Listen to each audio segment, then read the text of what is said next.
Bom dia, boa tarde, boa noite. Vamos dar sequência aí às nossas aulas de literatura brasileira. E hoje, lembrando, estou utilizando diretamente o material lá do CEDERJ para poder ser um pouco mais fácil aqui para que a gente continue tendo esses vídeos gravados, tá?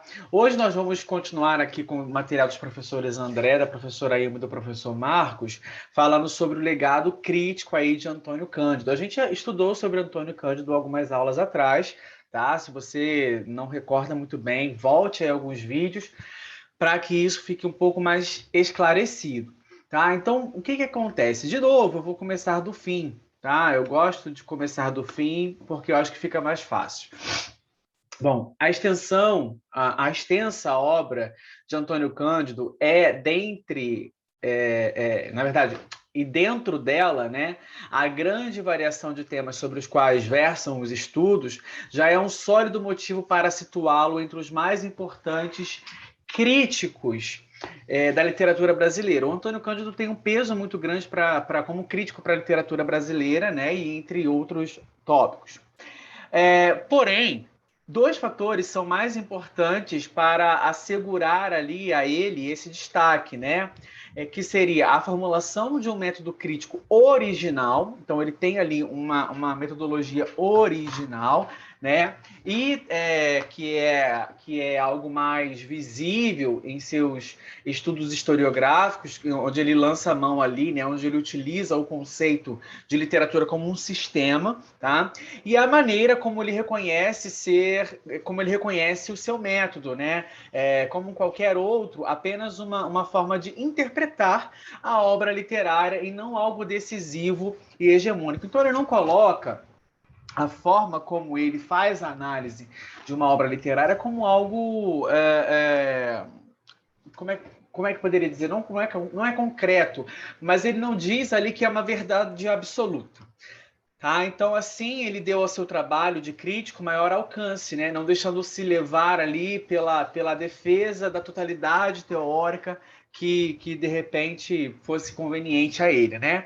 Então ele tem essa questão, né, de ser algo original, porém dele mesmo dizer que não é uma verdade absoluta.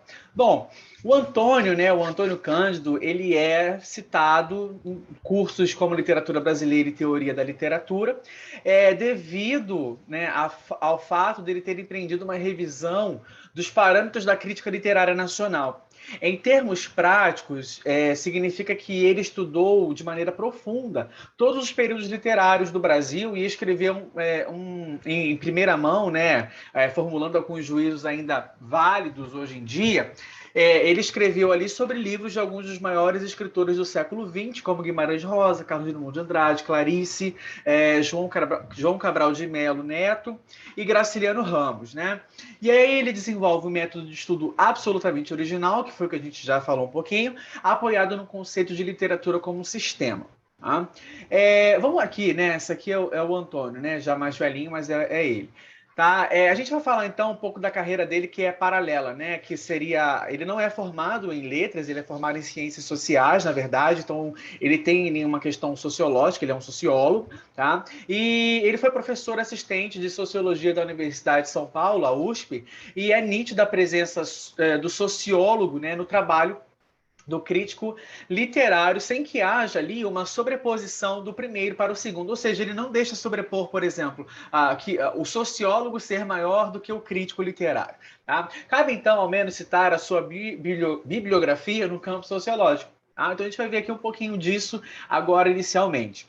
Em 1954, foi defendida a tese de doutoramento Os Parceiros do Rio Bonito, estudos sobre a crise nos meios de subsistência do caipira paulista.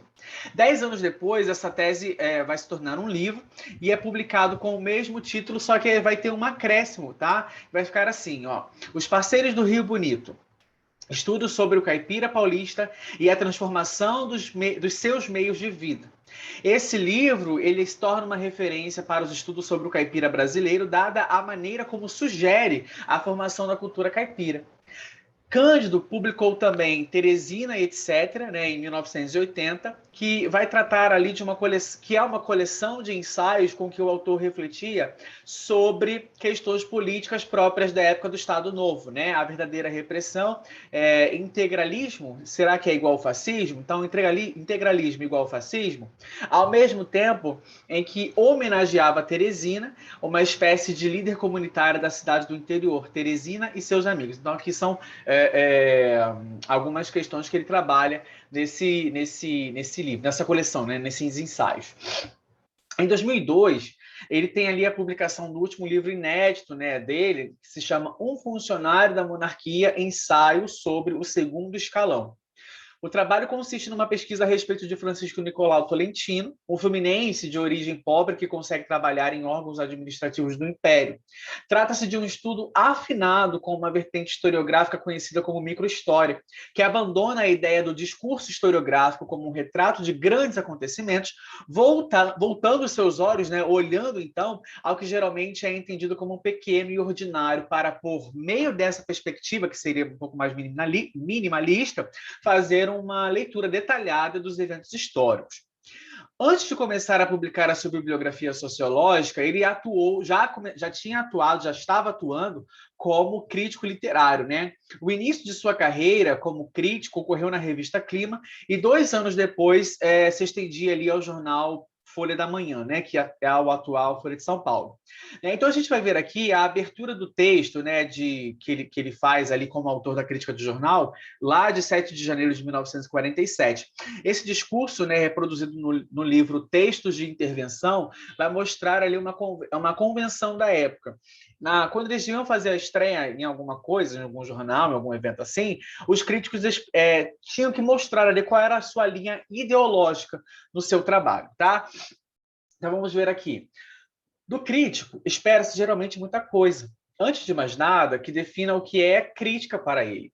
Acho isso muito justo, uma vez que ele é um indivíduo que vai emitir opiniões tendentes, em suma, a explicar uma obra ou um autor. Sinto-me levado a dizer alguma coisa da crítica e do crítico. Não explorei uma teoria, que não tenho, nem uma ética, a qual não se faz jus no artigo inicial. Tá?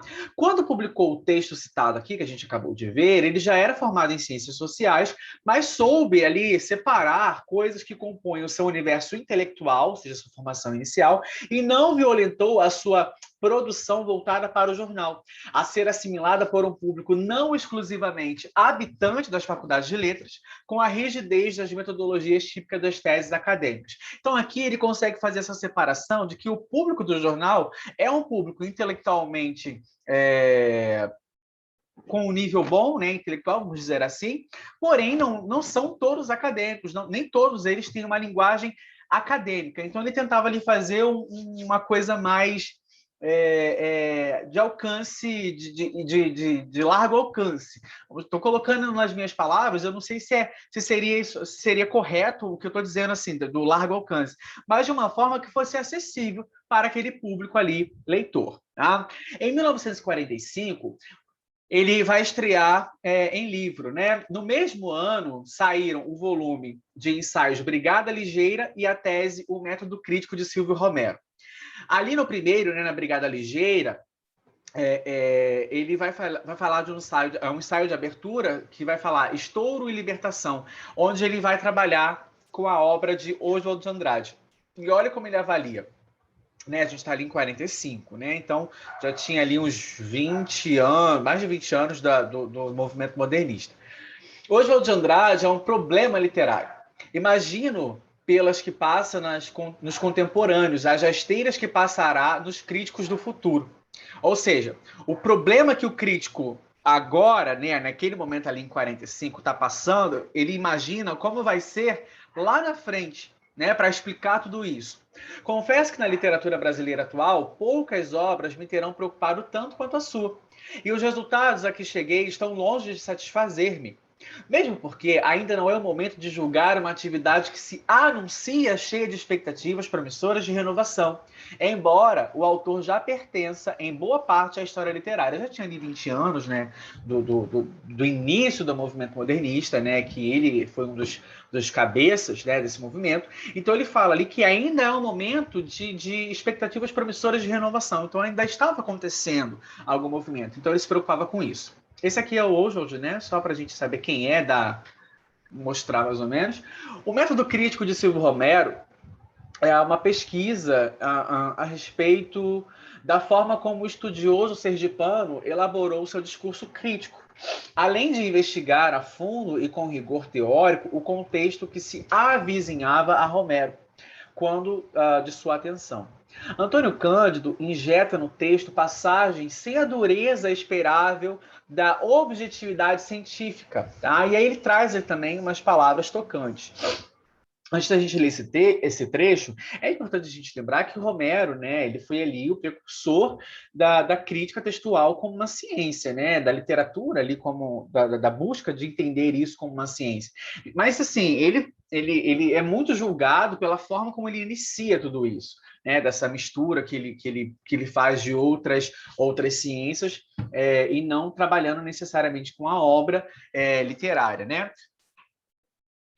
Bom, olha o que o Cândido diz aqui. Apesar dos anos, Silvio Romero continua no centro da nossa historiografia literária. As escolas passam, as tendências surgem e vão, cada uma retifica um pouco da obra dele, nega os seus pontos de vista, constata a fragilidade do seu gosto ou arbítrio dogmático dos seus juízos mal fundamentados, mas ele permanece. Ele ficará com os seus erros cada vez mais apontados, as suas teorias cada vez mais superadas.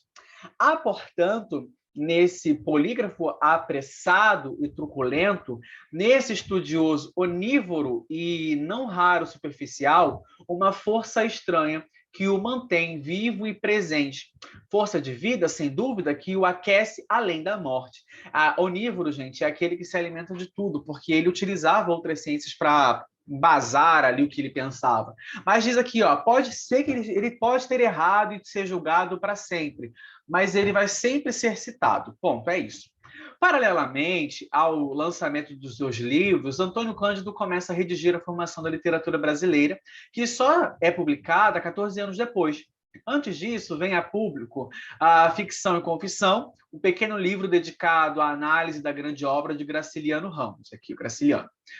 O volume resulta de um somatório de textos escritos para figurar em jornal ou como apresentação de livros do autor de Vidas Secas.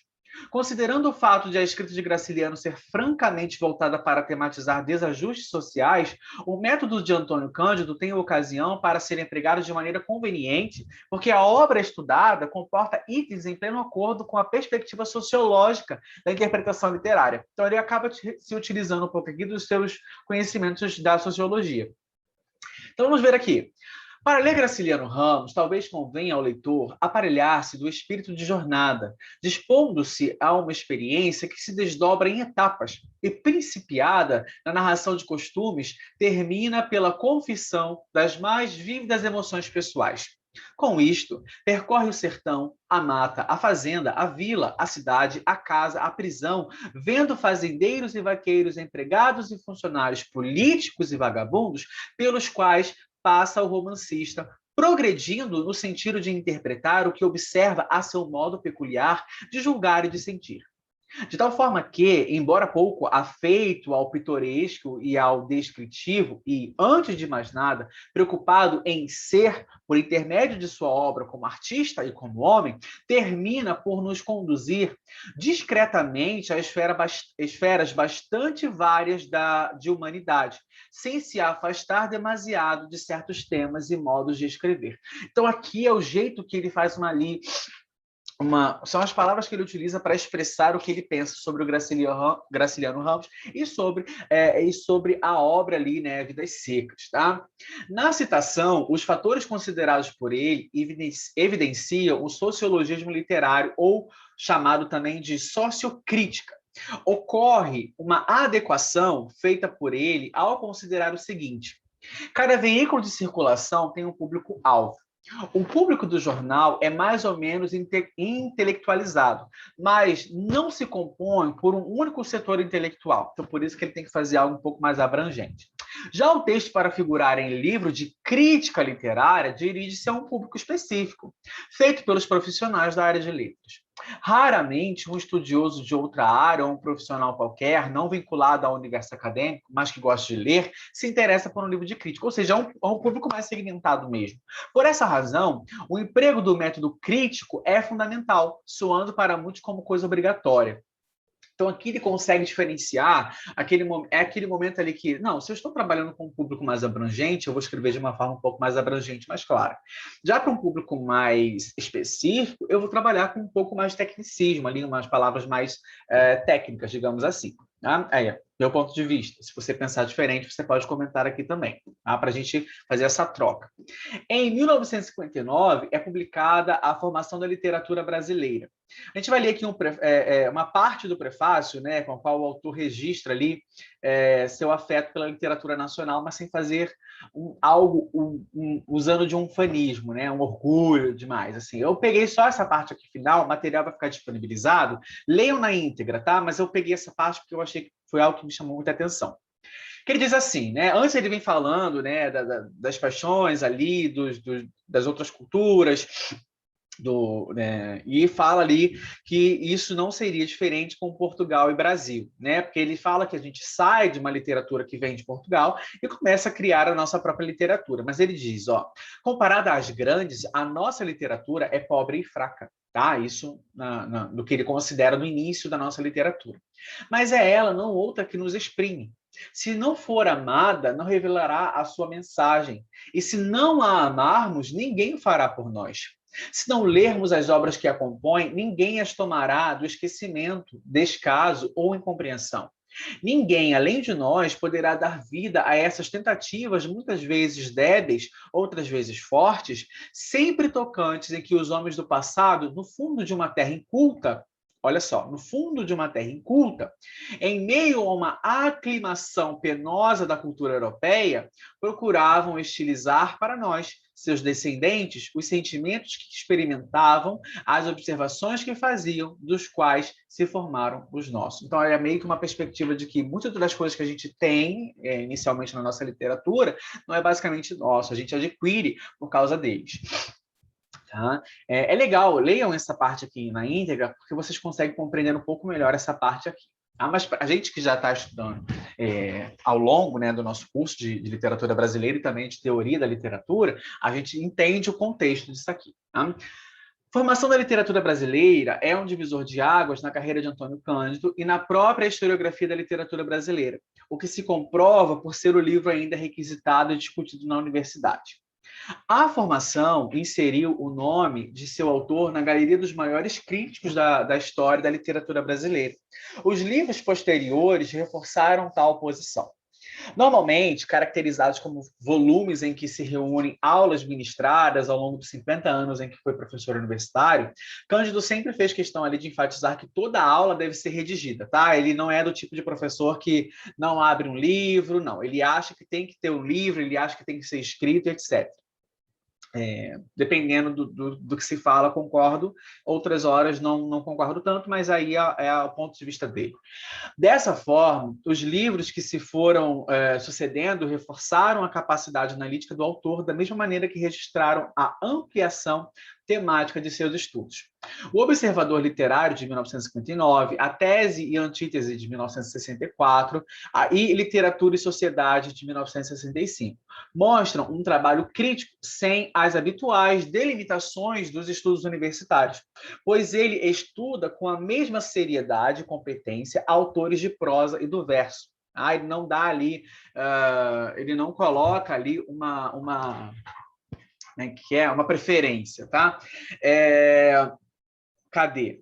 Brasileiros e estrangeiros, antigos e modernos. Vou voltar aqui. Ele estuda com a mesma seriedade e competência autores de prosa e do verso, brasileiros e estrangeiros, antigos e modernos. Ele dá a mesma visibilidade a todos. Além disso, reforça-se a interdisciplinaridade do estudioso que atravessa com igual dignidade os campos da literatura, da sociologia e da história. Tá? Então, a gente vai ver aqui um fragmento do ensaio Literatura e a Vida Social, que faz parte ali da Literatura e Sociedade, onde ele vai abordar o problema derivado do expediente crítico, né, que submete a obra interpretada a seus esquemas, ao passo que vai tratar também com lucidez do seu próprio método analítico. Então, ele fala da obra, mas ele vai falar de si. Com efeito, sociólogos, psicólogos e outros manifestam, às vezes, intuitos imperialistas, tendo havido momentos em que julgaram poder explicar, apenas com os recursos de suas disciplinas, a totalidade do fenômeno artístico. Aqui ele já começa a dar um ponto de interesse aqui, ó. Cadê? Julgaram poder explicar apenas com os recursos de suas disciplinas a totalidade do fenômeno artístico. Tá? Assim, problemas que desafiavam gerações de filósofos e críticos parecem, de repente, facilmente solúveis, graças a um simplismo que, não raro, levou ao descrédito as orientações sociológicas e psicológicas como instrumento de interpretação do fato literário. É inútil recordar, nesse sentido, famosas reduções esquemáticas que se poderiam reduzir a fórmulas como dai-me o meio e a raça e vos darei a obra. Olha como é que ele pontua aqui. Ou, sendo o talento e o gênio formas específicas de desequilíbrio, a obra constitui essencialmente um sintoma e assim por diante. O primeiro cuidado em nossos dias é, portanto, delimitar os campos e fazer sentir que a sociologia não passa, neste caso, de disciplina auxiliar e não pretende explicar o fenômeno literário ou artístico, mas apenas esclarecer alguns de seus aspectos. E é isso que ele faz quando ele trata ali da obra de Graciliano Ramos. Tá? Em 1970, sai a nova coleção de aulas ali, né? Vários escritos. Em 85, Cândido publica Na Sala de Aula um opúsculo, que é um livro pequeno, tá? De aparência despretensiosa, subintitulado Caderno de Análise Literária, mas que se mostra um curso elementar e aprofundado da leitura do texto poético, afigurando-se material indispensável para todos nós, estudantes e professores de letras. Trata-se de um material que alcança complementariedade e detalhamento em O Estudo Analítico do Poema, de 87. Ambos mostram um estudioso profundamente conhecedor das formas e das teorias do texto em verso. No mesmo ano, vai ter a publicação, né, ali em 87, vai ter a publicação de A Educação pela Noite e outros ensaios, que também fazem ali uma coleção de conferências. Né? Recortes é um rol em que se enfeixam 50 textos dispersos, quase todos muito curtos, antes estampados, quase todos em apresentação de livros de outros autores ou coletâneas. Aqui a gente está explicando um pouco do que ele fez. Né? Nesse livro, né, publicado em 1993, um ano após a aposentadoria do autor, encontra-se a apresentação que Cândido fez para uma coletânea de crônicas. Apesar de breve extensão, tornou-se referência inevitável nos estudos sobre o gênero. Em 93 ainda, o Discurso e a Cidade, outro volume de aulas, né, também distingue ali, publicado ali em 1993 também, o Discurso e a Cidade, que é um outro volume de aulas, né, mais uma publicação sobre aulas. O Discurso e a Cidade ele vai ser diferente dos afamados ensaios Dialética de Malandragem, sobre Memórias de um Sargento de Milícias, de Manuel Antônio de Almeida, e também diferente de Cortiço a Cortiço, que vai falar a respeito ali do livro Cortiço, de Aloysio Azevedo. Sobre esse último, né, sobre De Cortiço a Cortiço, Cândido vai abordar dialeticamente a posição angustiada do autor periférico diante da cultura metropolitana. Tá? Esse aqui é o Manuel Antônio de Almeida. A diferença deve ser devida às condições do meio intelectual brasileiro daquele tempo. Ele está falando aqui do Cortiço. A diferença deve ser devida às condições do meio intelectual brasileiro daquele tempo, ou do meio intelectual brasileiro desde o romantismo até quase os nossos dias. Havia uma tal necessidade de autodefinição nacional que os escritores pareciam constrangidos se não pudessem usar o discurso para representar a cada passo o país, desconfiando de uma palavra não mediada por ele. Isso é notório no naturalismo, que desejou uma narrativa empenhada, cheia de realidade, e que no Brasil contribuiu de maneira importante pelo fato de ter dado posição privilegiada ao meio e à raça como forças determinantes. Ora, meio e raça eram conceitos que correspondiam a problemas reais e a obsessões profundas, pensando nas concepções dos intelectuais e constituindo uma força impositiva em virtude das teorias científicas do momento tão questionáveis na perspectiva de hoje. Aqui ele está trazendo aqui a parte falando justamente sobre o Cortiço, né, de como era essa divisão social e etc. E ele faz aqui essa construção que vem desde o romantismo até chegar aqui nesse momento onde ele fala que a raça e o meio, né, são conceitos, são problemas reais, né, são problemas reais que precisavam ser falados. Esse é o Aloysio, né? E em 1997 sai Iniciação à Literatura Brasileira, que é uma espécie de brevíssimo resumo da formação, né? Cuja escrita se deu para um curso no exterior sobre literatura do Brasil. Fecham a lista bibliográfica de Antônio Cândido 2 livros, que, a exemplo de O Estudo Analítico do Poema, eles são publicados exclusivamente pela editora da Faculdade de Filosofia, Letras e Ciências Humanas da USP. Aí o nome do livro é O Romantismo no Brasil, em 2002, e Noções de Análise Histórica Literária, em 2005, sendo ambas publicações tardias de estudos que inicialmente não foram pensados como livros, ou seja, eram alguns estudos, juntaram, fizeram um livro aqui, 2 livros, né? O Romantismo no Brasil, Noções de Análise Histórico Literária. Pessoal, eu espero que vocês tenham gostado da aula de hoje, eu espero que vocês tenham entendido. É um assunto muito interessante, a gente precisa revisar o que a gente já viu de Antônio, né, do Antônio Cândido, para entender um pouco melhor essa parte aqui e também revisar a aula passada, tá? Que é importante para a gente compreender melhor. Beijo para vocês, fiquem com Deus e até o nosso próximo encontro. Tchau!